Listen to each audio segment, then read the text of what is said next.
जम्मू कश्मीर के अखनूर सेक्टर में कानाकच की पुलिस ने शुक्रवार तड़के ड्रोन को मार गिराया। इसमें 5 किलोग्राम आईईडी बरामद हुआ है। यह ड्रोन भारतीय सीमा में 6 किलोमीटर अंदर तक घुस आया था। इस तरह ड्रोन के जरिए हमले की बड़ी साजिश को नाकाम कर दिया गया है। जम्मू जोन के आईजी मुकेश सिंह ने प्रेस कॉन्फ्रेंस में बताया कि ड्रोन को रात 1 बजे देखा गया। इससे लाई गई आईईडी करीब तैयार हालत में थी। उस पर जीपीएस भी लगा हुआ था। इसे किसी आतंकी तक पहुंचाया जाना था। हालांकि अभी तक रिसीवर का पता नहीं चल पाया है।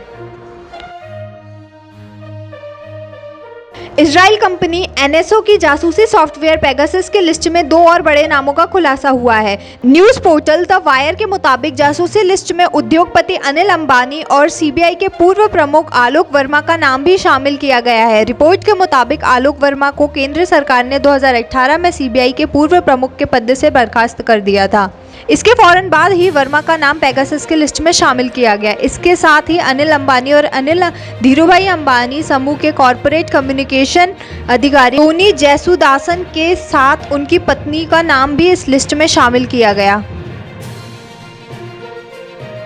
पश्चिम बंगाल की मुख्यमंत्री ममता बनर्जी 25 जुलाई को दिल्ली दौरे पर जा रही हैं। इस दौरान वे प्रधानमंत्री नरेंद्र मोदी से मुलाकात करेंगी। ममता ने गुरुवार को खुद यह जानकारी दी। उन्होंने कहा कि प्रधानमंत्री से मिलने का वक्त मिल गया है। ममता ने कहा, मैं 2-3 दिन के लिए दिल्ली जाऊंगी। अगर राष्ट्रपति से वक्त मिला तो उनसे मुलाकात करूंगी। प्रधानमंत्री से समय मिल चुका है। इजरायली स्पाईवेयर पेगासस के जरिए जासूसी का विवाद थमने का नाम नहीं ले रहा है। इस मामले पर शुक्रवार को कांग्रेस नेता राहुल गांधी ने मोदी सरकार पर जोरदार हमला करते हुए गृह मंत्री अमित शाह का इस्तीफा मांगा। राहुल ने कहा कि मेरा फोन टैप किया गया है। यह मेरी प्राइवेसी का मामला नहीं है। मैं जनता की आवाज उठाता हूं। नरेंद्र मोदी ने इस हथियार को हमारे देश के खिलाफ इस्तेमाल किया है। गृह मंत्री को इस्तीफा देना चाहिए। पीएम और गृह मंत्रालय के अलावा इसका ऑथराइजेशन कोई और नहीं कर सकता। गृह मंत्री और प्रधानमंत्री के खिलाफ सुप्रीम कोर्ट की निगरानी में न्यायिक जांच की जानी चाहिए। संसद के मॉनसून सत्र का चौथा दिन हंगामे की भीड़ चढ़ता दिख रहा है। पेगासस जासूसी और कृषि कानूनों को लेकर सदन में हंगामे चलते हुए लोकसभा सोमवार तक के लिए स्थगित कर दी गई। वहीं राज्यसभा की कार्रवाई दोपहर 2:30 बजे तक के लिए स्थगित हुई है। राज्यसभा के सभापति एम वेंकैया नायडू ने कहा कि सदन के घटनाक्रम से मैं व्यथित हूं।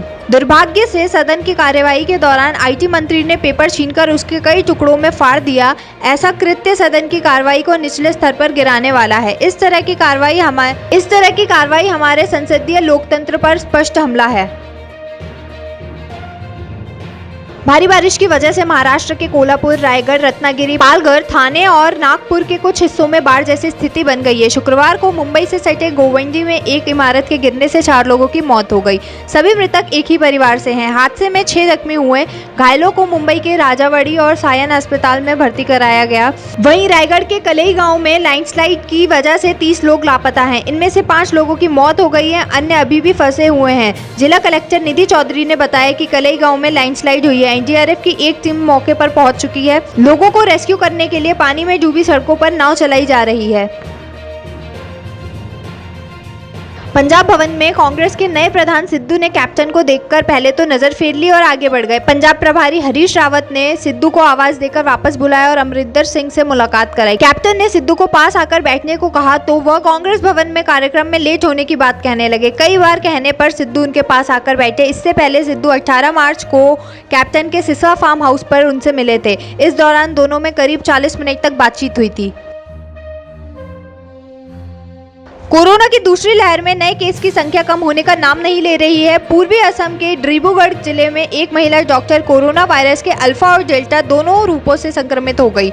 एक्सपर्ट्स ने इसे देश के इस तरह का पहला मामला बताया है। आईसीएमआर के अधिकारियों ने बताया कि असम में महिला डॉक्टर को वैक्सीन के दोनों डोज लग चुके हैं। इसके करीब 1 महीने बाद महिला और उसके पति कोरोना वायरस के अल्फा वेरिएंट से संक्रमित पाए गए। ये दंपति डॉक्टर कोविड केयर सेंटर में तैनात थे।